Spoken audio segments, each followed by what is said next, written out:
అందరి praise lord. దేవుని మహాకృపను బట్టి మన ప్రభు మనకు మరొక దినం వాక్యం ధ్యానించే కృప అనుగ్రహించాడు. దాన్ని బట్టి ప్రభుని స్తుతిస్తూ ఉంటున్నాం. ప్రార్థన చేసుకొని ప్రారంభించుకుందాం. ప్రేంగళ మాపలో తండ్రి, నమ్మకాన్ని మా దేవ, అనుదిన పాఠాలు రోజు ఒక పాఠం మీరు మాకు నేర్పిస్తున్నారు. అనేకులు చూడగలుగుతుంటున్నారు. ప్రభా మా తండ్రి, ఎవరెవరు వింటున్నారో వారందరికీ మీరు తోడయండి.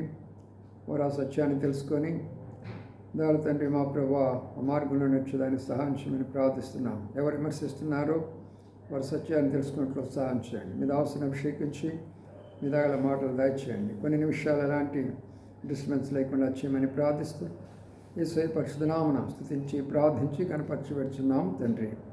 ఆమేన్. బైబిల్లో ఏముందనే అనేకులు అడుగుతున్నారు కదా.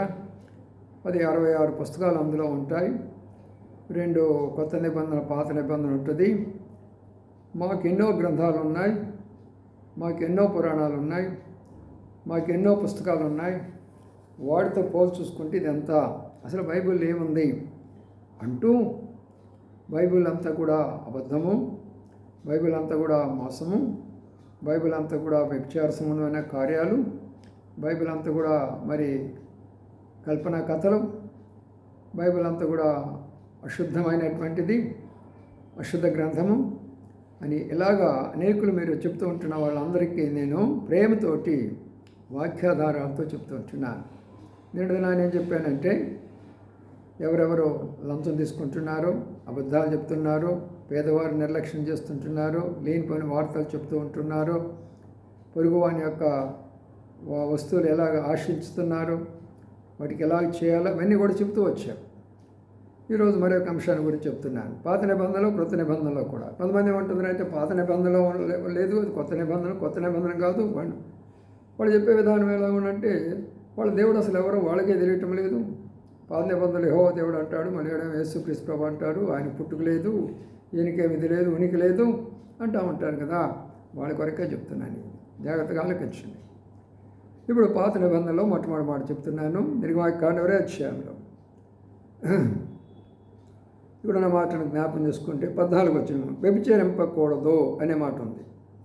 17వ వచనంలో, నీ పొరుగువాని భార్యనైనను, అతని దాసునైనను, అతని దాసి అయినను, అతని ఎద్దైనను, అతని గాడిదైనను, నీ పొరుగువాని దేది ఆశింపకూడదు అనే మాట చూడండి.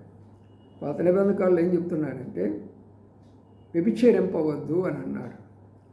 వ్యభిచరించడం అంటే ఒకరితో సంబంధం కలిగిన తర్వాత, ఒక స్త్రీతోనో ఒక పురుషునితో వివాహం అయిన తర్వాత మరొక స్త్రీతో మరొక పురుషునితో శరీర సంబంధమైనటువంటిది పెట్టుకుంటే దానిని వ్యభిచారము అంటారు. అది పాత నిబంధన కాలంలో సాక్షాత్తు దేవుడు ఏం చెప్తున్నాడు, వ్యభిచరింపవద్దని చెప్పాడు. మరి దేవుడు వ్యభిచరింపవద్దని చెప్పినప్పుడు మరి వీళ్ళు ఏం చేస్తారు, వ్యభిచరించారు. అది దేవుడు తప్ప, మానవులు తప్ప? అర్థం చేసుకోవాలి. వ్యభిచరింపవద్దని ఆయన చెప్తూ, నీ పొరుగువాని భార్య అయినతో, అతని దాసినైనను, అతని దాసునైనను నీవు ఆశించకూడదు.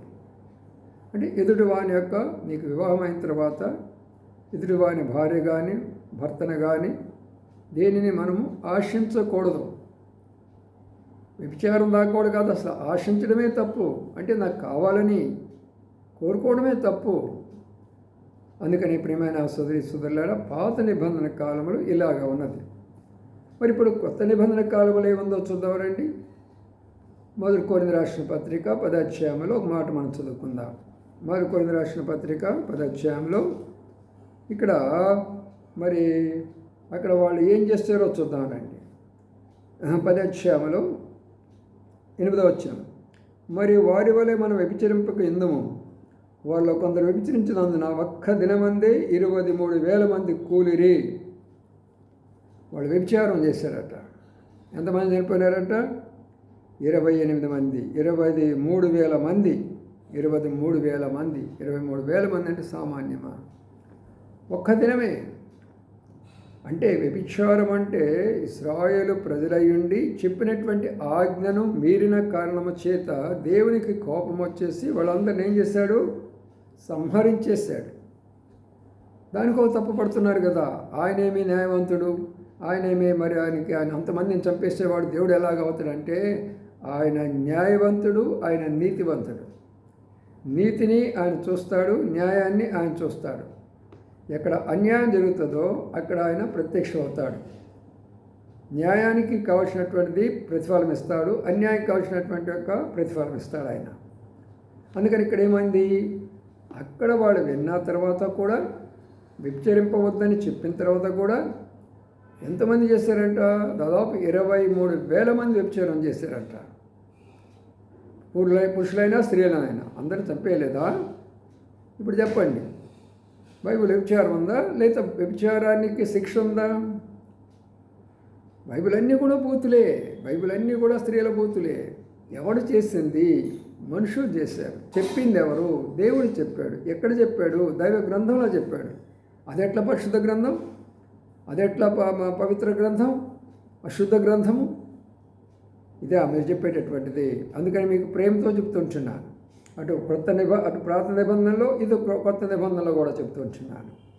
మరొక మాట చూసుకుందాం. వ్యభిచారం అసలు వ్యభిచారం అంటే ఏమి చెప్పాడో, ప్రభువు ఏం చెప్పాడో కూడా అది కూడా చూసుకుందాం. మత్తయి సువార్త 6వ అధ్యాయం, మత్తయి సువార్త 6వ అధ్యాయం 20వ వచనం.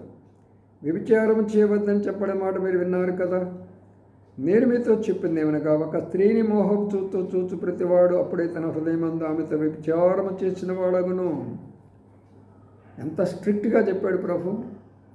అక్కడేమో ఆయన ఆశించొద్దని చెప్పినాడు. కానీ ఇక్కడ ప్రభు ఏమంటున్నాడంటే, యేసుక్రీస్తు ప్రభు వారు ఏమంటున్నారంటే, ఒక స్త్రీని కానీ నువ్వు మోహపు చూపుతో చూస్తే, ఒక పురుషుని కానీ మోహపు చూపుతో చూస్తే, అంటే నీ భర్త కాకపోయినా, నీకు మరి ఏది సంబంధం లేకపోయినా అతను నాకు భర్త కావాలని కోరుకుంటున్నావా, లేక అతను ఆశిస్తున్నావా, చెడు దృష్టితోటి చూస్తున్నావా? నీవు అలాగా చేసినట్లయితే వ్యభిచారి అనే గ్రంథంలో రాయబడుతుంది. మోహపు చూపుతో చూడకూడదు. ఆమె వస్త్రాలు కానీ, ఆమె యొక్క రంగును కానీ, ఆమె యొక్క మరి మూమెంట్స్, కదలికలు కానీ అవన్నీ కూడా చూడకూడదు. ఇంత స్ట్రిక్ట్గా బైబిల్ చెప్తే బైబిల్ వ్యభిచారమా? బైబిల్ వ్యభిచారం ఉందా? మీ మతం కొరకు మీరు పోరాడితే మంచిదే, కాదనము. కానీ బైబిల్ తప్పట్టుకుని నీవు కాదు, ప్రపంచంలో మేధావులు అనుకున్న వాళ్ళందరూ కూడా బైబిల్ను తప్పుపట్టబోయి ఆఖరికి బైబిల్ యొక్క సేవకులైపోయినారయా. చిన్నపిల్లలారా, మీకేంట్రా అర్థమవుతుంది బైబిల్ గ్రంథము? బైబిల్ అర్థం చేసుకోవడం సామాన్యం అనుకుంటున్నారా? ఏమందో చూడండి ఇక్కడ, మళ్ళా ఏమంది అక్కడ, వ్యభిచారం చేయవద్దని చెప్పిన మాట మీరు విన్నారు కదా. నేను మీతో చెప్పింది ఏమన్నా, ఒక స్త్రీని మోహం చూపుతో చూసి ప్రతివాడు తన హృదయంలో పాపం చేసిన వాడు అయిపోతావు. నువ్వు చేసినట్లు లెక్కే, నువ్వు వ్యభిచారం చేసిన లెక్కే. చూసావా, నువ్వు మోహంతో చూసావు, నువ్వు వ్యభిచారి అయినావు. ఇప్పుడు ఈ వ్యభిచారులు ఎక్కడికి వెళ్తారు? ఏ స్థలానికి వెళ్తారు? రండి, అది కూడా చూద్దాం. రండి, ప్రకటన గ్రంథంలో ఆ మాటను చూసుకుందాం. ప్రకటన 21వ అధ్యాయంలో మరి వ్యభిచారులు ఎక్కడికి వెళ్తున్నారో చూద్దాం. రండి, దేవుడు ఎంత స్ట్రిక్టో వ్యభిచారాన్ని గురించి మీరు ఇలాగ అంటున్నారా? అందుకొరకే మీ కొరకే మాటలు నేను చెప్తుంటున్నాను. 8వ వచనము, 21:8 వచనం. పిరికివారును, అవిశ్వాసులను, అసహ్యులను, నరహంతకులను, వ్యభిచారులను, మాంత్రికులను, విగ్రహారాధికులను, అబద్ధికులందరూ అగ్నిగంధములతో మండుగుండములో పాలు పొందుదురు. కాబట్టి అర్థమైంది. ఇప్పుడు వ్యభిచారం చేస్తే ఎటువంటి పనిష్మెంట్ పెట్టాడు తెలిసిన? అక్కడేమో సంహరించాడు, ఇప్పుడు కానీ వ్యభిచారం కానీ చేశారా అగ్నిగుండమే. ఏదో పెద్ద మనుషులాగా మాట్లాడగాకండి. ఎంతమంది స్త్రీలను చూస్తారు మరి ఉదయం లేస్తే? కొంతమంది మధ్యకాలం స్త్రీలు కూడా వచ్చారు. బైబిల్ని ఏమి విమర్శిస్తున్నారో స్త్రీలు కూడా. అమ్మ తల్లులారా, మీరు స్త్రీలు, మీరు ఉండవలసిన పరిధిలో మీరుంటే దేవుడు మిమ్మల్ని ఆశీర్వదిస్తారు. అలాంటి భాష వాడకండి మీరు.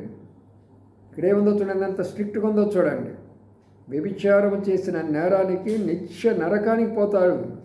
ఇక్కడ నన్ను ఎవరు చూడటం లేదులే, నేను ఎవరిని నా యొక్క ఆఫీసులో నేను ఏం చేస్తుంది ఎవరు చూడటం లేదులే, నేను అమ్మాయిలతో వెళుతుంది ఎవరు చూడటం లేదులే, మేము హోటల్లో కూర్చొని ఏం చేస్తుందని ఎవరు చూడటం లేదులే, మేము పిక్నిక్లకు వెళ్తుందని మేము ఎవరు చూడటం లేదులే, రహస్యంగా పెట్టుకుంటున్నావా నీ వ్యభిచార కార్యాలన్నీ? దేవుడు చూస్తున్నాడు, ప్రతి ఒక్కడు కూడా. రహస్యమందు చూచు తండ్రి నీకు ప్రతిఫలం ఇస్తాడు.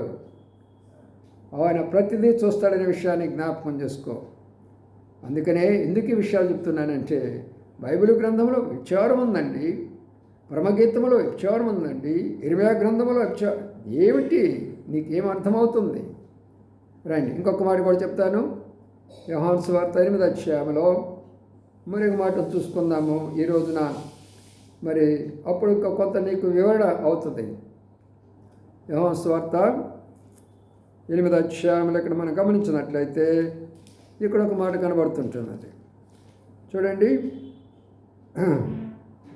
2వ వచనము. శాస్త్రులు పరిశులు వ్యభిచారమందు పట్టబడిన ఒక స్త్రీని తోడుకొని వచ్చి ఆ మధ్య నిలబెట్టి, బోధకుడా, ఈ స్త్రీ వ్యభిచారం చేస్తుండగా పట్టబడను, అట్టి వారిని రాళ్ళు రువి చంపాలని ధర్మశాస్త్రం మోషి మనకు ఆజ్ఞాపించింది కదా, నీవేం చెప్తున్నావు?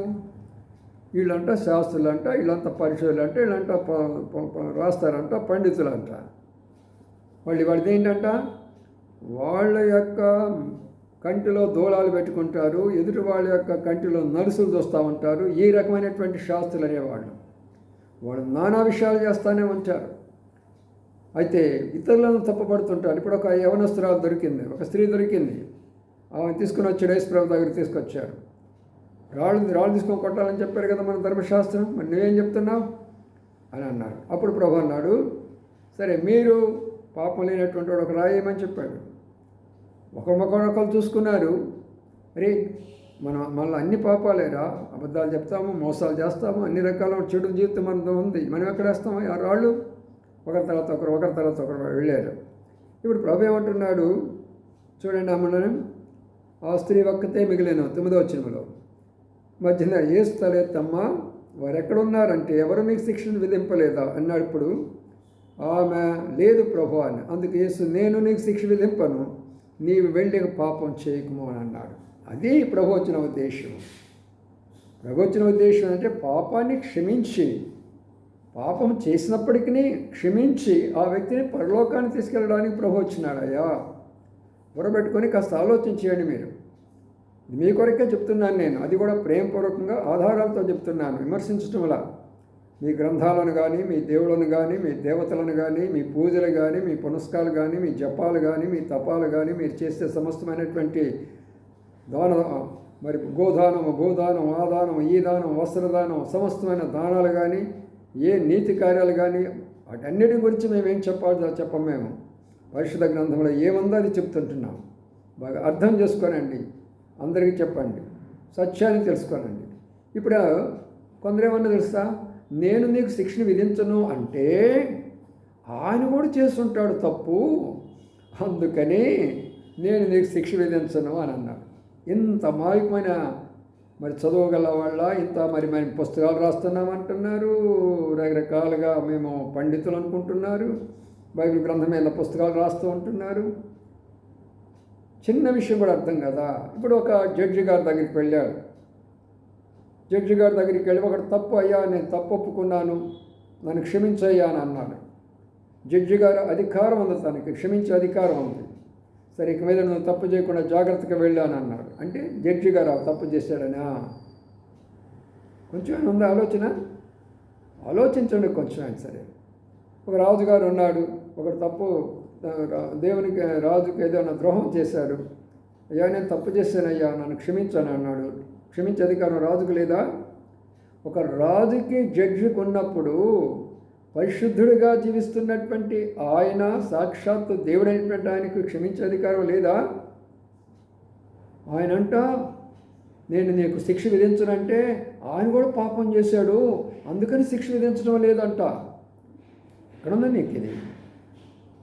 అర్థం చేసుకోండి దేవుని యొక్క వాక్యంలో. నా ప్రియమైన సోదరులారా, చివరిగా చెప్తుంటున్నాను, ఇలాగా అనేక సందర్భాలు పరిశుద్ధ గ్రంథంలో ఉన్నాయి. వ్యభిచారాన్ని దేవుడు ఎప్పుడు కూడా ప్రోత్సాహపరచలేదు. పాత నిబంధన కాలం, కృత నిబంధన కాలంలో వారిని శిక్షిస్తూ వచ్చాడు, ప్రజలు చేస్తూ వచ్చారు. నువ్వు దావీదుని గురించి చెప్పు, యోధాను గురించి చెప్పు, లేకపోతే అబ్షాలోముని గురించి చెప్పు, లేకపోతే లోతును గురించి చెప్పు, లేకపోతే మరి ఎవరిని గురించైనా నువ్వు చెప్పచ్చు దీని గురించిన విషయాలు. అవన్నీ కూడా మానవులు చేసినందుకు దేవుడు శిక్షిస్తూ వచ్చాడు వాళ్ళని శిక్షించాడు. అది గుర్తుంచుకో. ఆయన న్యాయాధిపతి కాబట్టి శిక్షిస్తాడు. ఈ మాట వింటున్నా మీరందరూ కూడా ఇక మీదట ఎవరైనా సరే బైబిల్ మీద, పరమగీతం మీద, ఇర్మీయా గ్రంథాల మీద వ్యభిచార సంబంధాన్ని మాట్లాడితే ఈ యొక్క వీడియోని వాళ్ళకు చెప్పండి, షేర్ చేసి చెప్పండి, చూపించండి. అప్పుడు వాడు మౌనం అయిపోతారు. ప్రభు మనకు సహాయం చేయనుగాక. ప్రభు చిత్తమైతే ప్రభు సమయం ఇస్తే రేపటి దినాన మరొక అంశం తీసుకొని మేము ముందుకు వస్తాము.